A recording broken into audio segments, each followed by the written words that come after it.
Hello and welcome back to Suspended Fanimation. I'm your host, Dennis Bithoulkas, and it's time for Titans Season 3, Episode 4, Blackfire. And sorry if I'm a little bit late here, but I was having some headphone problems. I still am, actually. So let me take care of some business first, and then we'll get down to it. If you like what you see here, like, share, and subscribe. If you're still on the fence about subscribing, take a look at the video that pops up at the very end here. Basically, YouTube takes the algorithms of all the stuff you've been watching and tries to match it as best as possible to one of the videos, my vast video library, and pops it up there just for you. And if you like what you see there, hit that subscribe button down below. Also, if you want to know when I'm going to be live again next, you can hit that bell down below. It's a 50-50 chance of YouTube actually notifying you. Best thing to do is go to suspendedfanimation.com. Take a look at the schedule. I change it out every week. And also I have all the links to my social media. I also have the links to this Facebook page, or excuse me, this YouTube channel, my Facebook page, and a Facebook group page where you guys can post stuff and chat amongst yourselves. All right. Okay. Yeah, Morks, everyone called it. I mean, yeah, we knew that Scarecrow was working with, well, you know what? Let's go ahead and do this for a second here. Spoiler alert, I am going to spoil the episode. If you have not seen the episode, go and watch it. Come on back. This will be a video you can comment down below in the comment section. Thank you, everybody, on that. Sorry, a little discombobulated too. I can't really hear all that well with this. I don't know what's going on with my headphones at the moment. So, and I just discovered it, which just is kind of throwing me off a little bit. But, so yeah, this episode, we went back to shit form of Titans, the normal form of Titans that we normally get. And unfortunately, yeah, this episode was not that great. So, yeah, we find out that the Scarecrow and Mrs. King are working together with Jason, and big surprise there. And most likely Joker is going to be involved in this as well, which I've been saying. So, yeah, you know, I'm fairly sure the Joker's involved as well. And of course, we find out that Jason has divulged everything to Scarecrow, like, you know, Batman's true identity, their true identities, all their years of, you know, growing up, you know, under Batman's reign, and all the shit that he's done in order to train them. And yeah, so, but that's kind of secondary to the whole Blackfire thing, where, so there's a lot of shit that doesn't carry over season to season. They are not, how can I say this? They're not in continuity of the shit they're bringing out. Like Blackfire at the end of the second season took over somebody's body and became Blackfire. You know, she basically hit this little dart thing in her ear, it crawled into her ear, and she became Blackfire. Is that what Corey did too? Or did Corey actually travel to Earth and all that? Anyway, so Blackfire is, of course, still having, or excuse me, Starfire is having her blackout still, and she almost kills Gar like a couple times, and Gar tries to help her by going into the sensory deprivation tank, and she, of course, punches him out, knocks him out, puts him in the trunk of the car, and drives him to someplace while she's in this fugue state, and they find her sister.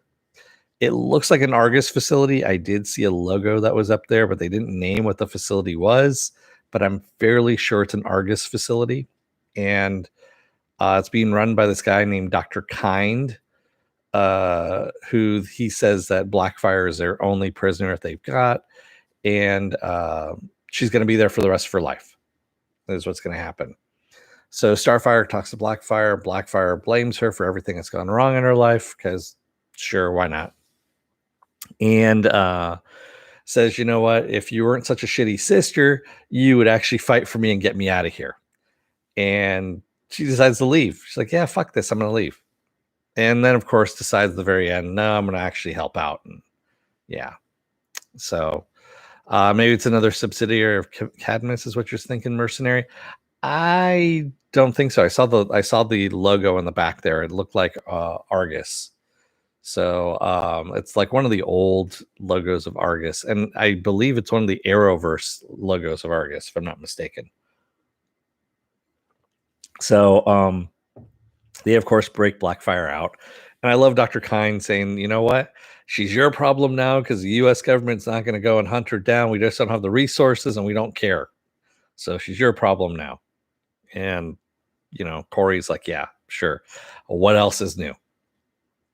Um, yeah, this episode is pretty lame, I have to admit. So having Dick breaks out Scarecrow out of Arkham in order because Red Hood supposedly is trying to kill Scarecrow for helping Dick. And Dick, of course, ends up breaking Scarecrow out of Arkham, takes him out into the woods someplace because, and we get to answer the age old question: if a Dick goes into the forest, do you hear it? And the answer is sometimes. Um, Okay, now, sorry, there's a joke that was in there that was mulling around, and yeah, I didn't. Yes, Dick did have a breakout. Um, Dick did expose their weaknesses, and yes, Dick beat them senseless. I mean, it was almost like Dick. They got Dick slapped on a lot of things there. Those BOP agents, BOP. So can you have a worse acronym? BOP. We're the BOP.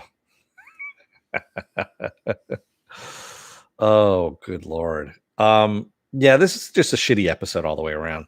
So Jason finally comes to the forest to try and sneak up on Dick, but lo and behold, Dick sneaks up on Jason. They have a fight, and of course, Gotham PD intervenes. And I don't know who got shot because, again, this episode was so piss poor. I don't know if it was Nightwing that got shot, Dick, if Dick got shot, or if Jason got shot. But it looked like Dick was shot. I mean, sometimes it happens, you know. It's true, Marks. He was sneaky Dick. He dressed up Crane like himself so that Jason thought that Dick was out in the forest when Dick was actually behind him. Mhm. And sneaky Dick did do his thing that he needed to do. Mark says you managed to use Dick and Wood in the same sentence, and it made sense. I'm sorry about that. I know. So yeah, it's this is a piss poor episode. Let's just put it that way. Yes, we found out what everyone already knew is that Scarecrow was working with Jason. Okay, big surprise. When we get the reveal that Joker is still alive and that whoever Bruce beat the shit out of and killed in Arkham wasn't the Joker, that's going to be like another big reveal, which that's what Joker has done time and time again. So yeah, I mean, and then of course having Dawn leave to Paris to go to her family home, and she's going to stay there, which I was like, all right, sure.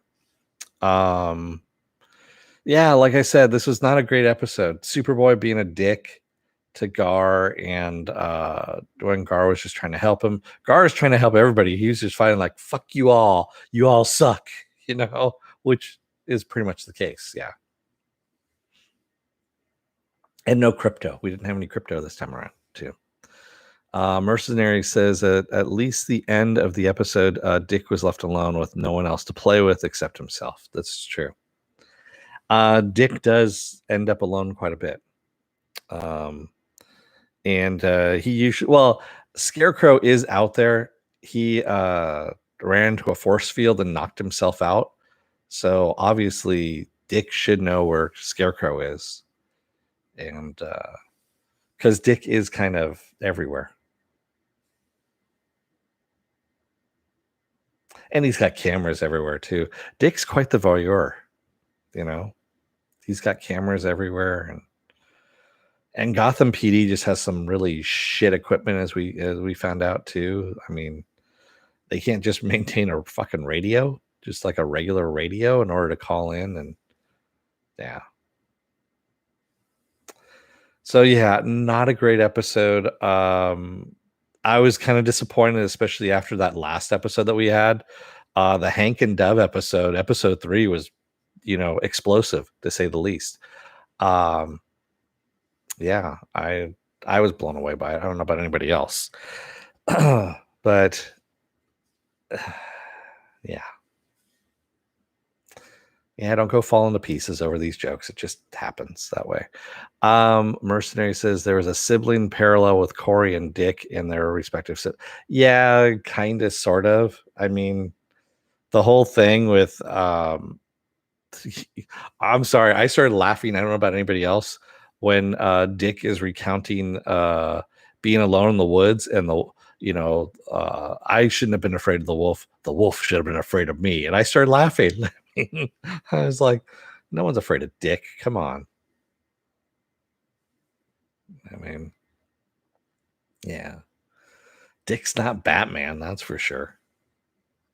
I mean, but Batman is a dick. He is, especially this Batman. This Batman is really pretty much a dick at this point. There's no redeeming qualities of this Batman, and I don't know, man. It's just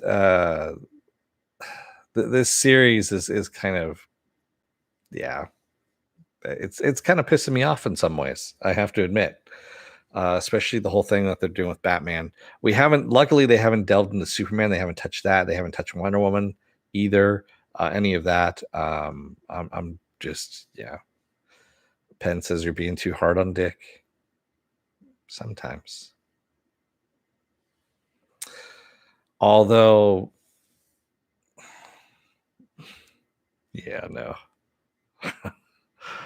Mork says, say it, Titan sucks. Sometimes it swallows though too, Morks. It does. Yeah. And Jason was beating on Dick like it owed him money. Like he owed him money, He really did. I have to admit. Do you think we'll ever get Roy or Wally? No, I don't think so. I really don't. This is bottom of the barrel Titans is what this is. It was a cross between CW Titans and I don't know, just Akiva Goldsman's, whatever he was thinking of. So Akiva Goldsman is probably the one of the worst screenwriters ever, because of course he's working on Picard, and I believe he's also working on Star Trek Discovery, if I'm not mistaken, as well. Which shows you that he started off with Titans, and Titans. He started the first season of Titans, I should say, and if you watch the first season, which is the most horrible season ever written. You can actually predict all the dialogue because it's so poorly written. It's written like it was written by a 4-year-old. Yeah. Mercenary says, I'm hearing good things about episode 5. I'm hoping because, I mean, quite honestly, it was a great trajectory. It was like 1, 2, 3, and then 4 went whoosh, and down. Just like it brought me back to earth. Yeah. I mean, talking about knocking Dick into the dirt. That's pretty much what this episode did.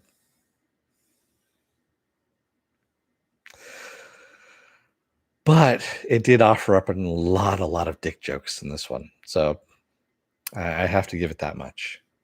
That's its only due, is it actually gives me a lot of Dick jokes to go with on that one. So what else do I have the rest of this week? Tomorrow is going to be the contest results for Star Wars, The Bad Batch. So we've got this coffee mug here and these ears. And again, if you go to the very last episode of Star Wars: The Bad Batch, take a look in the description of the video. Excuse me, and it tells you how to actually enter the contest. And it's only for people in the continental United States. Again, because it's just it's too much money in order to send out internationally. It really is. Saturday is gonna be Saturday morning blast off verdict, the genre news of the week, and any of the genre stuff you guys want to talk about when we talk about it. Sunday will be spoiler alert, where anything and everything goes. You can talk about anything spoiler wise, and as long as it's out to the general public. If it's a sneak preview, then don't do it. Um, Monday I'll be off. Tuesday will be another episode of Is It Worth My Time? And this time it's going to be Reminiscence, the Hugh Jackman movie. We're going to see that. And then, of course, we roll back around to Wednesday, which is going to be What If episode. Were we on episode 3? Yeah. And then we go back to Thursday with Titans. There we go. Mork, you always choke on those. Mercenary says, I was unaware that Blackfire isn't always an enemy in the comics. No, she isn't. She kind of vacillates back and forth between being an enemy and being a ally. So yeah, she's very mercurial. I'm trying to pick up any other word scores on Scrabble. Nope, I think that's good. That'll do on that one. All right. So with that said, I'm going to let you guys go for the evening because, yeah, there really isn't much else to talk about in this episode. This episode was kind of meh, and I'm hoping episode 5 is going to be a lot better. And yes, that is a technical term. It's it is a rating of TV shows. So it is one out there. Thanks, everybody. I will see you again tomorrow for the contest results here. So remember, enter that contest. And if you're still interested, like, share, and subscribe. There we go. And if you still haven't subscribed yet, take a look at the video that pops up at the very end here. Basically, YouTube takes the algorithms of all the stuff you've been watching and tries to match it as best as possible. One of the videos in my vast video library pops up there just for you. And if you like what you see there, hit that subscribe button down below there. Also, if you want to know when I'm going to be on live again next, you can hit that bell down below. It's a 50-50 chance of YouTube actually notifying you. Please go over to suspendedfanimation.com. Take a look at the schedule up there. I change it every week. Also, all the links to my social media are there, and all the links to my pages are there as well. All right, everybody. Thank you. I will see you again tomorrow. Until then, don't let the door hit your ass on the way out. Otherwise, you may find out that Sneaky Dick is behind you because he's in the woods and he wants to come out. Thanks, everybody. I will see you again tomorrow. Have a good night. Stay safe, be well, take care, wear those masks, get those vaccine shots, and just stay safe out there. Thanks, everybody. Have a good night. I will see you tomorrow.